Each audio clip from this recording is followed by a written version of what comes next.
I will try to get a picture of the audio description thing. I've never done it with a play, but that way I can talk a little bit about it afterwards. But we're at the Guthrie Theater ready to watch Mousetrap. Do you watch a play? Experience a play? I don't know.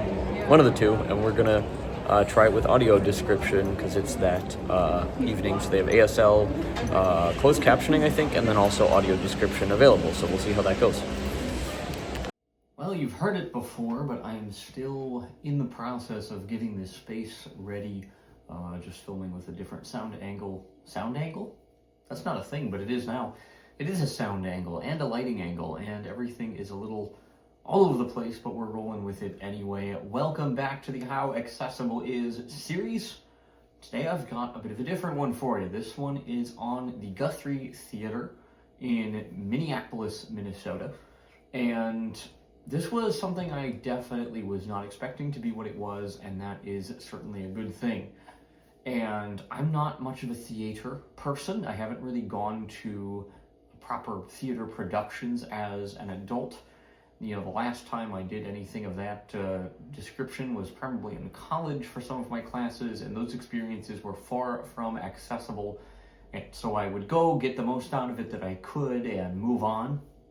And this was not that experience at all. So my fiance found this show. The show was called Mousetrap, and that's about all I'm going to say about the show itself, other than that if you get the chance, it is a fantastic Agatha Christie play, and I highly recommend you're experiencing it for yourself. It's very fun. It's the longest, I believe, running play in the world, and there's a reason for that. So the show itself, really cool. Now, what makes this particular show and the Guthrie unique is that they had a night in which there was American Sign Language, or ASL, interpretation. There was also captioning, which from my understanding is that when words were spoken, they were put onto a screen.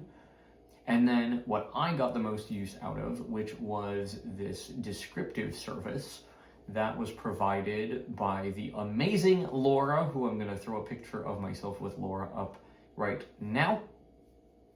Laura did an amazing job describing the performance itself, and also during both the pre-show and the intermission, she gave a lot of context to the play itself, but more importantly to the set and the stage and the way that doors were oriented, the way that the room that this set was depicting was laid out, and distinctive features of not only the room and the furniture, but of lighting in the room, of certain features that would be present during the show, such as a sign that was misspelled, such as a coat and a jacket and a scarf that ended up being important to the plot.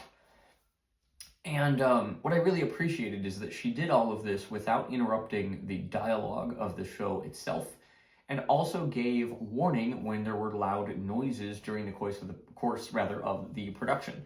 So in terms of accessibility, this was a 10 out of 10. And the reason I say that is not only for the audio descriptive service. So it was a one earphone setup with a device attached that basically had an up and a down button on it. It was an FM receiver, and my assumption is that Laura, wherever she was in the theater, had the description being microphoned out and broadcasted like a small radio station. And so I was able to receive that in the earphone. So that was really cool. Apologies, you are going to hear my cats who want to get in on this action. So they are behind the camera. You will probably hear them. But so the earpiece was pretty comfortable, worked really well. And then the second piece of that was a Braille program, which I honestly didn't really get time to read much of because the description was so good. So they had an entire program for this that was all in Braille, and that was really, really neat. So between the Braille program and the audio description and the fact that my fiance got those tickets specifically for me, it was really, really fun. I really enjoyed it. And if you get the chance to experience a production at the Guthrie Theater on one of these accessible nights, I highly recommend you do so. If you have any questions, comments, queries, theories, ideas, or anything else at all about this experience, I'm happy to answer them in the comment section down below. But as far as how accessible is the Guthrie, as long as you go on the nights where these productions are available, I highly recommend. Thank you for watching, and I will see you soon.